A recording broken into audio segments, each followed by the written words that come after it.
Head coach ইস্যুতে এখনও অনড় অবস্থানে জাতীয় নারী ফুটবল দলের 18 সিনিয়র ফুটবলার। বাফুফে সভাপতির সঙ্গে আলোচনার পরও সিদ্ধান্ত বদলায়নি বিদ্রোহীরা।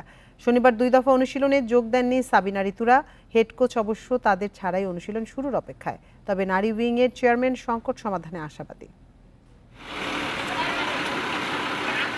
শনিবার সমাধান হতে পারে হেড কোচ পিটার বাটলার ও নারী ফুটবলারদের দ্বন্দ্ব।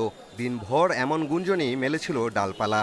সম্ভাবনা তৈরি হয়েছিল বাফুফে সভাপতি তাবিত আওয়ালের সাথে সাবিনাদের আলোচনা হওয়ায়। দিন শেষে অবশ্য কোনো সুখবর আসেনি। বিদ্রোহ করা 18 সিনিয়র ফুটবলারের কেউই অনুশীলনে যোগ দেননি। এখনো পর্যন্ত ওরা যায়নি, বাট ওরা যাবে। সভাপতির সঙ্গে আলোচনার পরও কেন সিদ্ধান্ত বদলালো না সাবিনারা? এমন ঘটনার পর পরিস্থিতি কি আরও জটিল হলো কিনা, এসব প্রশ্নের কোনো উত্তর দিতে পারেননি নারী উইংয়ের চেয়ারম্যান। তিনি শুধু দিন গুনছেন ফুটবলারদের দাবি থেকে সরে আসার। ওদের দীর্ঘ ক্যারিয়ার, এটা ওরা এইভাবে নষ্ট করতে পারে না, এটা আমি বিশ্বাস করি। আর আমি যেহেতু সেই আন্ডার-12 থেকে ওদেরকে নিয়ে এসে হাতে ধরে এখানে নিয়ে এসেছি, সে কারণে আমার খারাপ লাগাটা অনেক বেশি। তো আমি চাবো ওরা ফিরে আসুক। আমি এখনও চেষ্টা করে যাচ্ছি ওরা ফিরে আসুক, এবং আমার বিশ্বাস ওরা ফিরে আসবে। ওরা হয়তো একটা অভিমানে আছে।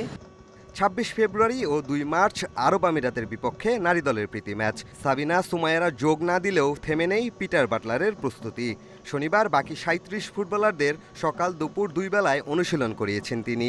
ইঙ্গিত দিয়েছেন অনুশীলন না করা ফুটবলারদের ছাড়াই আরব আমিরাত সফরে যাওয়ার। গেল বৃহস্পতিবার সভাপতির কাছে প্রতিবেদন জমা দিয়েছে বিশেষ কমিটি।